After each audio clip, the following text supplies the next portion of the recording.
staying here. I'm out on a nature walk. Let's see what we have here that we can forage.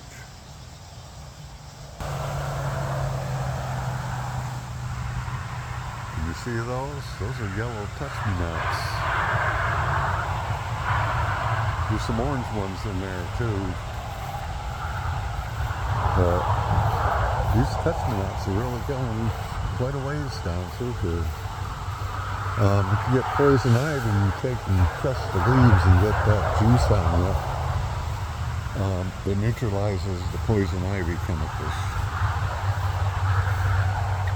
And there's even some more on the other side here. They seem to really like the area.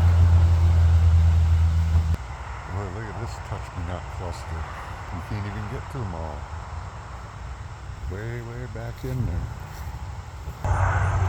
Here we have a bunch of goldenrod. A lot of people see it as being invasive and absolutely no use, but it's actually got some medical values and you can make tea with it. We're now approaching the wetlands. Okay, here we are at an elderberry patch. Looks like the birds are eating them before you can get to them.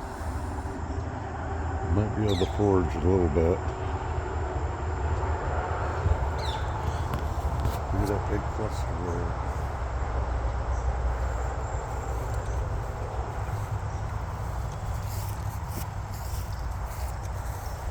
Seems the birds are getting them quick as they ripen.